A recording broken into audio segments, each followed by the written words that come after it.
Okay, so I was lying in bed the other night scrolling through Wikipedia as one does when they can't sleep, and I somehow ended up on this list of industrial disasters and I couldn't stop reading. Which is weird because it's genuinely horrifying stuff, but I just kept going down this rabbit hole of explosions and chemical leaks and structural collapses, and I was like, why am I doing this to myself at 2 a.m.? But anyway, I'm going to talk about some of the deadliest industrial disasters in history, because apparently that's where my brain is at right now, and maybe you'll find it as morbidly fascinating as I did. So the thing that really gets me about industrial disasters is how they're almost always preventable. Like, always. It's never just a freak accident. It's always someone cutting corners or ignoring safety regulations or being like, it'll probably be fine. And then it very much is not fine. And I think about this a lot because I'm the kind of person who will ignore the check engine light in my car for 6 months. So I get it, but also maybe don't do that when thousands of lives are at stake, you know?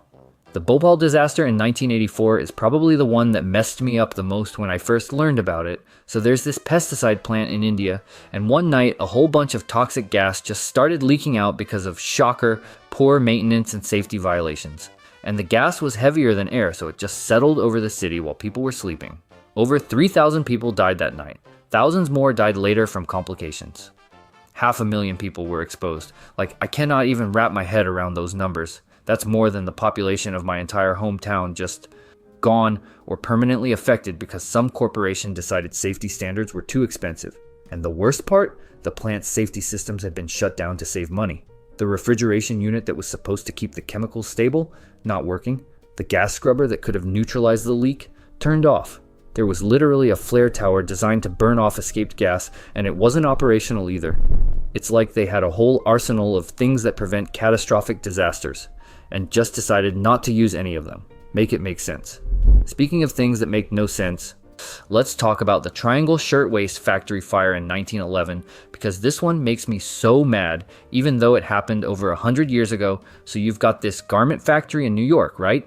And the owners locked the exit doors to prevent workers from taking breaks.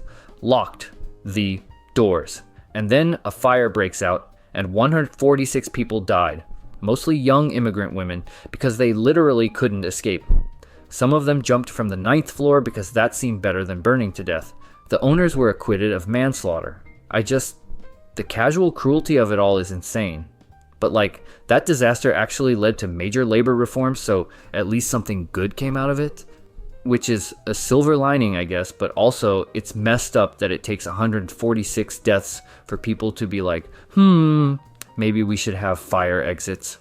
Oh, and then there's Chernobyl, which I feel like everyone knows about because of the HBO show. But the actual disaster was somehow even worse than the show made it seem. The amount of radiation released was 400 times more than Hiroshima. Entire towns had to be evacuated forever. There's still a 1,000 square mile exclusion zone. And it all happened because of a safety test gone wrong, which is kind of ironic when you think about it. They were literally testing safety protocols when they caused the worst nuclear disaster in history. I watched a documentary about the Rana Plaza collapse in Bangladesh, and I had to pause it 3 times because it was so upsetting. This was 2013, not that long ago, and this 8-story building full of garment factories just collapsed.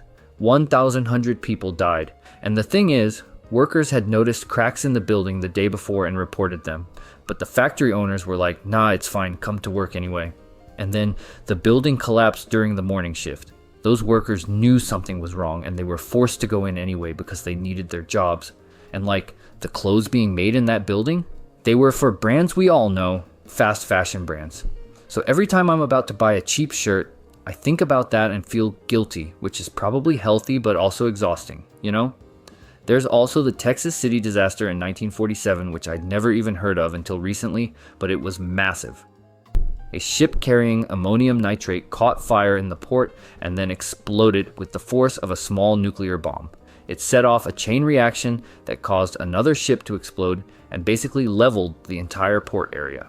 Almost 600 people died. And the crazy thing is, the ship's crew knew there was a fire, but they tried to put it out by sealing the hold and pumping in steam, because they didn't want to damage the cargo with water. So they prioritized saving the cargo over, preventing a massive explosion. Spoiler alert, they did not save the cargo. I could keep going because there are so many of these like the Banqiao Dam failure that killed over 170,000 people, or the Opal explosion, or the Courier mine disaster. But I think you get the point. These aren't ancient history either. Industrial disasters still happen all the time. We've just gotten slightly better at preventing the absolutely catastrophic ones. Slightly.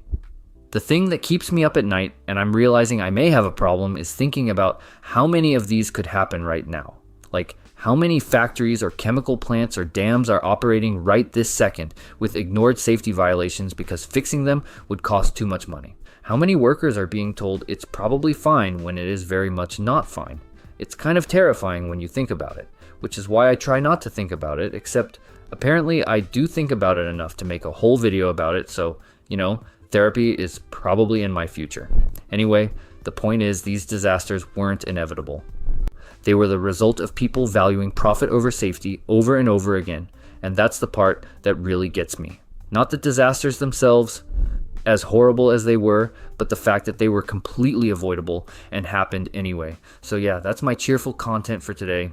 Thanks for watching this descent into existential dread with me. Please go hug your loved ones or something. Bye.